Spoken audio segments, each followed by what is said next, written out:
بسم اللہ الرحمن الرحیم۔ السلام علیکم ورحمۃ اللہ وبرکاتہ۔ بندے کی عاجزی اللہ تعالیٰ کو بہت پسند ہے۔ اللہ تعالیٰ گڑ گڑانے والوں اور چپکے سے اپنی عبادت کرنے والوں کو بہت پسند کرتا ہے اور اپنی رحمتوں کے سائے میں ڈھانپ کر رکھتا ہے۔ اللہ تعالیٰ سے دعا ہے کہ ہمیں بھی عاجزی اختیار کرنے کی توفیق عطا فرمائے اور ہمیشہ اپنی رحمتوں کے سائے میں رکھے، آمین۔ عزیز طالب علم ساتھیوں، آج ہم 12ویں جماعت یعنی سیکنڈ ایئر کلاس کے اردو مضمون کا اس کے نصاب کا آغاز کرنے لگے ہیں۔ اللہ تعالیٰ سے دعا ہے کہ ہمیں اس میں استقامت عطا فرمائے۔ ہمارا آج کا موضوع علامہ شبلی نعمانی کا تحریر کیا ہوا مضمون مسلمانوں کا قدیم طرز تعلیم ہے، اور آج ہم اپنے اس ویڈیو میں مولانا شبلی نعمانی کا تعارف پڑھنے اور سمجھنے کی کوشش کریں گے۔ تو آپ سب سے التماس ہے کہ اس ویڈیو کو غور سے دیکھیے، سنیے، اور چونکہ یہ ویڈیو پریزنٹیشن کی صورت میں ہے تو آپ چاہیں تو اس کو آپ نوٹس کے طور پر بھی استعمال کر سکتے ہیں، لکھ بھی سکتے ہیں۔ تو آئیں ہم اپنی کلاس کا، اپنے موضوع کا آغاز کرتے ہیں۔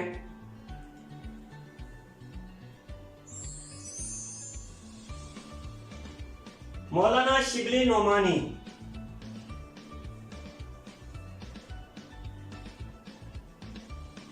یہ جیسے کہ آپ دیکھ رہے ہیں مولانا شبلی نعمانی صاحب ہیں۔ بہت پیاری شخصیت ان کی، ارکان خمسہ سے ان کا تعلق، اور ارکان خمسہ کے بارے میں آپ جانتے ہی ہیں کہ اردو ادب کے وہ 5 افراد جنہوں نے اردو ادب اور خاص طور پر نثر کے فروغ میں بہت اہم کردار ادا کیا۔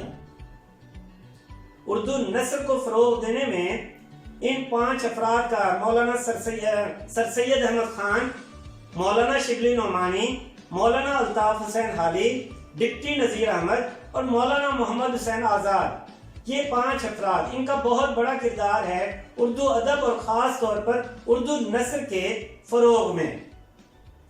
مولانا شبلی نعمانی، ان کا تعارف ہم شروع کرتے ہیں۔ نام علامہ شبلی نعمانی، اور ان کے والد کا نام ہے شیخ حبیب اللہ، جو ایک وکیل تھے۔ مولانا شبلی نعمانی 3 جون 1857 کو متحدہ ہندوستان، برطانوی ہندوستان کی ریاست ہے اتر پردیش، اس کا ایک ضلع ہے اعظم گڑھ، اور اسی اعظم گڑھ ضلع کا ایک گاؤں ہے، قصبہ ہے بندول، وہاں پر مولانا شبلی نعمانی پیدا ہوئے۔ ابتدائی تعلیم گھر پر ہی حاصل کی، جیسا کہ اس دور کا ایک رواج تھا۔ مولانا شبلی نعمانی سخت مذہبی گھرانے سے تعلق رکھتے تھے، تو ابتدائی تعلیم گھر پر حاصل کی، پھر اس کے بعد عربی اور فارسی تعلیم کے حصول کے لیے انہیں غازی پور بھیجا گیا، اور غازی پور میں وہاں پر مولانا فاروق چڑیا کوٹی، ان کی شاگردی انہوں نے اختیار کی۔ پھر اس کے بعد چونکہ ان کے والد صاحب شیخ حبیب اللہ صاحب وکیل تھے، تو انہوں نے بھی وکالت کی تعلیم حاصل کی اور کچھ عرصہ وکالت بھی کی۔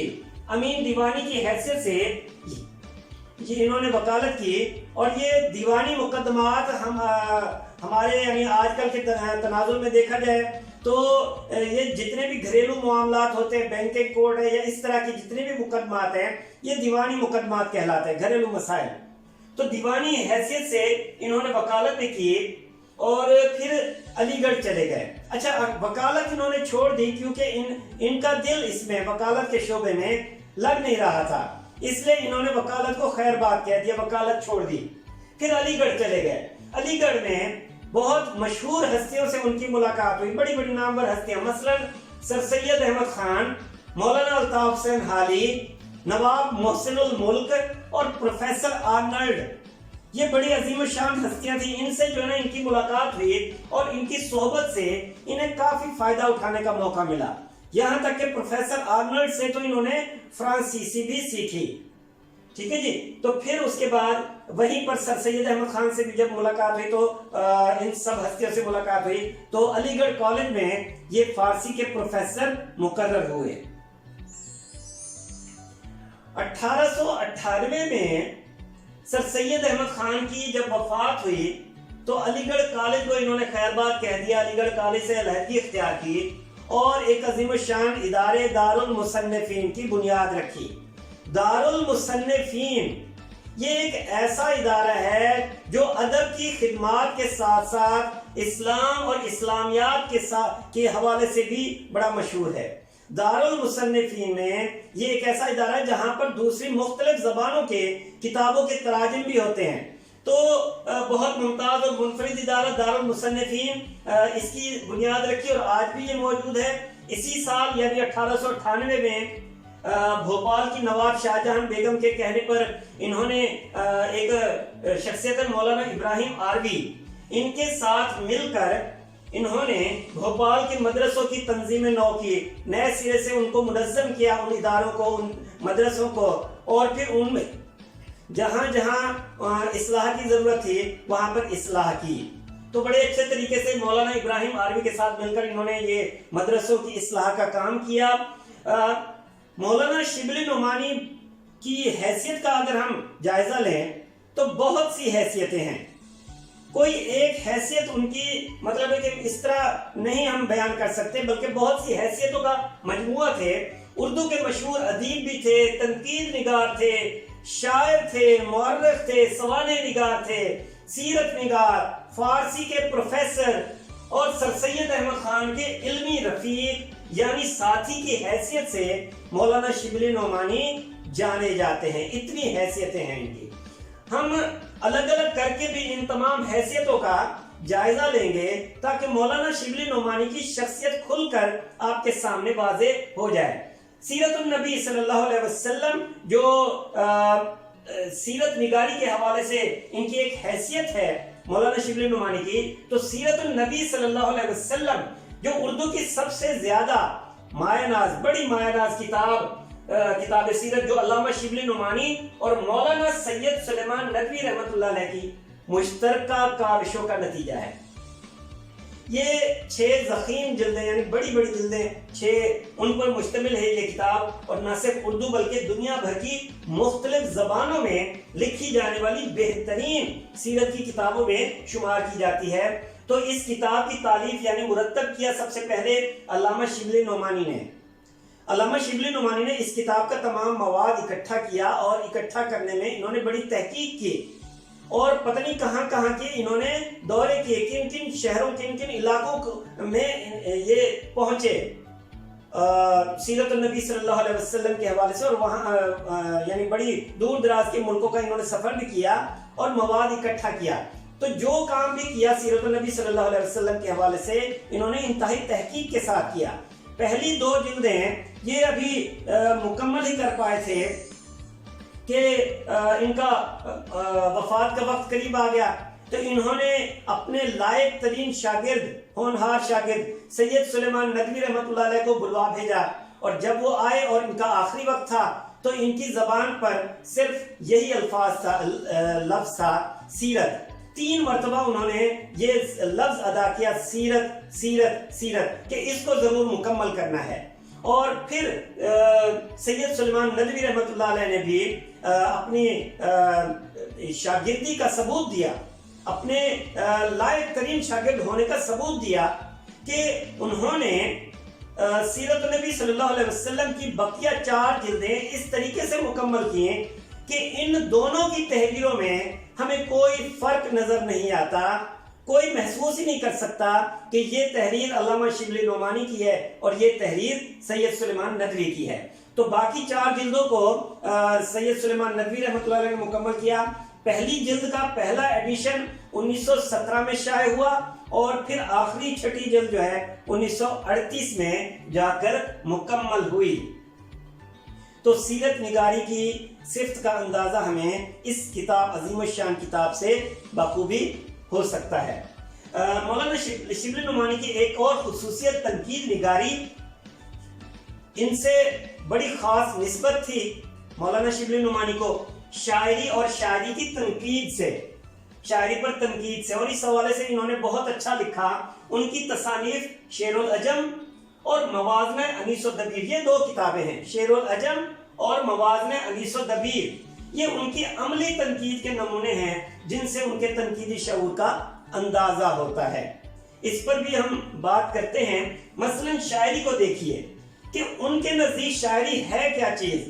ہم تو محض انہیں نثر نگار سمجھ لیتے ہیں اور ان کی شہرت بھی ہمیں ایسے معلوم ہوتا ہے کہ جیسے نثر نگار کسی ہے، مگر شاعری سے بھی ان کو ایک خاص لگاؤ تھا۔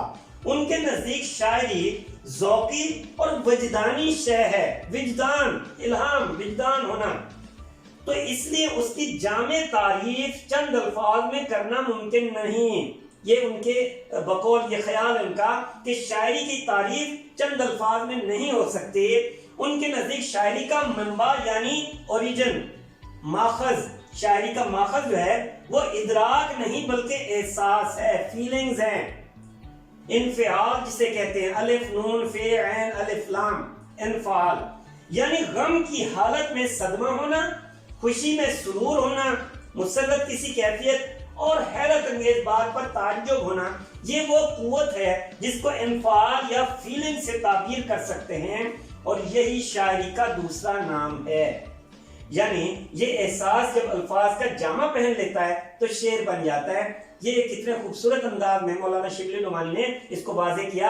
ان کے بقول زندگی میں ہر جگہ شاعری بکھری پڑی ہے، جہاں شاعری موجود ہے وہاں زندگی ہے۔ ان کے نزدیک شاعری کی اثر انگیزی مصوری، سند گری، موسیقی وغیرہ سے بھی زیادہ وسیع ہے۔ یہاں سے اندازہ ہوتا ہے کہ شاعری سے ان کو کتنا لگاؤ تھا اور شاعری کے بارے میں کتنی معلومات رکھتے تھے۔ انہوں نے یہاں تک کہ شاعری کے اصول و ضوابط بھی اس کے اندر بیان کیے شعر العجم میں۔ صبح امید کے نام سے انہوں نے ایک نظم بھی لکھی جو مسلمانوں کی غفلت اور سر سید احمد خان کے خیالات پر مبنی تھی۔ اس کے علاوہ غزلیں بھی انہوں نے لکھی ہیں۔ 3 مجموعے ہیں شاعری کے، دستہ گل، بوئے گل اور برگے گل، یہ ان کی شاعری کے مجموعے ہیں۔ تو اب ہم آتے ہیں ان کی اگلی خصوصیت کی جانب، اگلی حیثیت کی جانب، جو ہے سوانح نگاری۔ سوانح نگاری کیا ہوتی ہے؟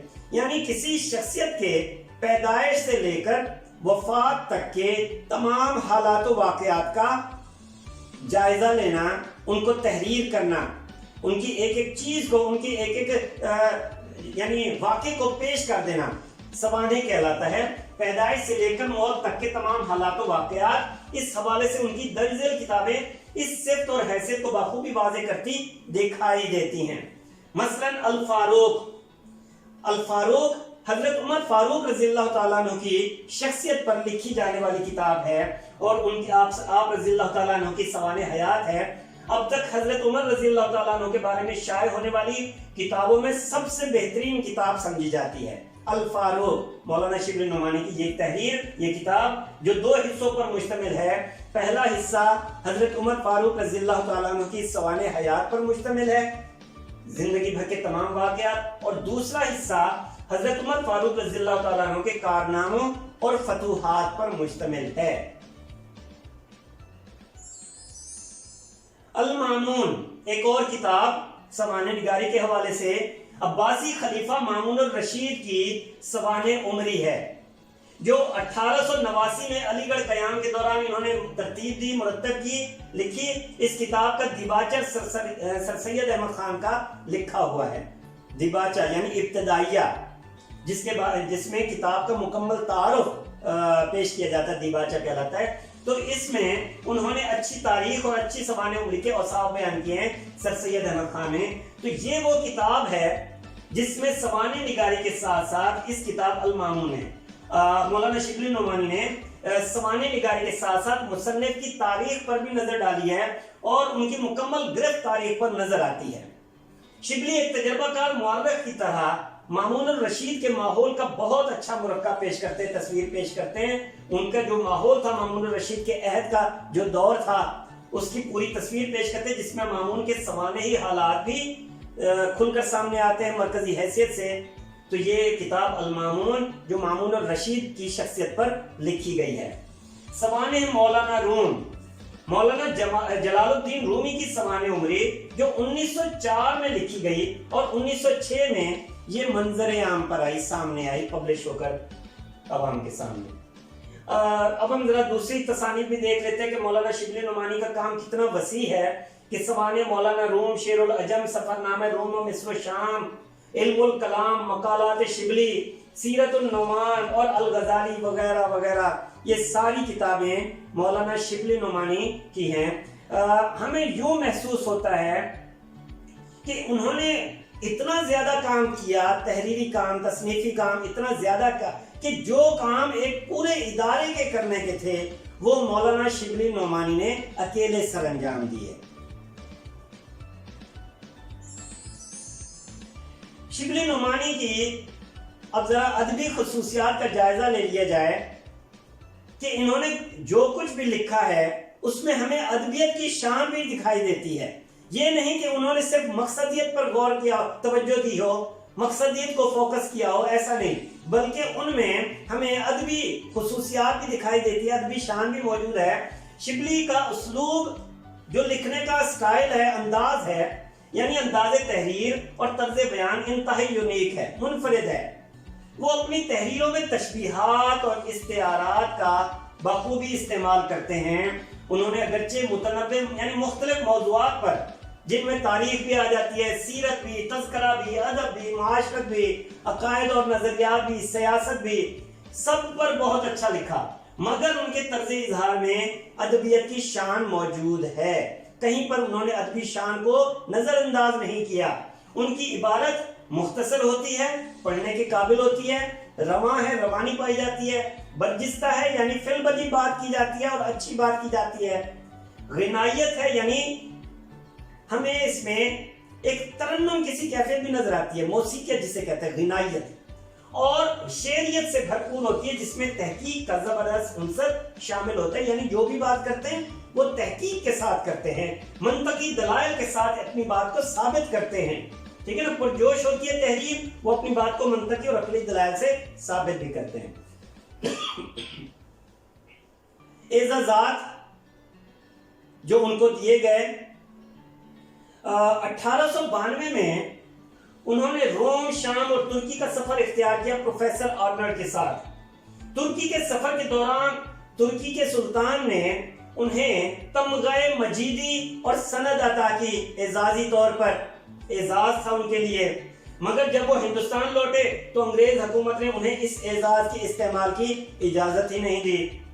پھر کیا ہوا کہ سر سید احمد خان نے حکومت کو مجبور کیا. 1894 میں حکومت کی طرف سے پھر انہیں شمس العلماء کا خطاب دیا گیا.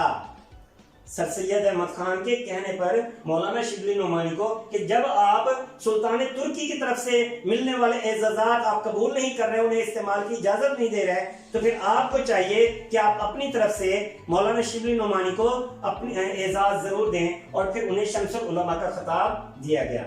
تو علامہ شبلی نعمانی کے یہ سارے حالات تھے جس میں ہمیں ان کے کچھ حد تک خاندانی حالات، گھریلو، پھر ان کی پروفیشنل لائف، پیشہ ورانہ زندگی، پھر اس کے بعد ان کی ادبی خدمات اور پھر ادبی خصوصیت کا ہم نے جائزہ لیا.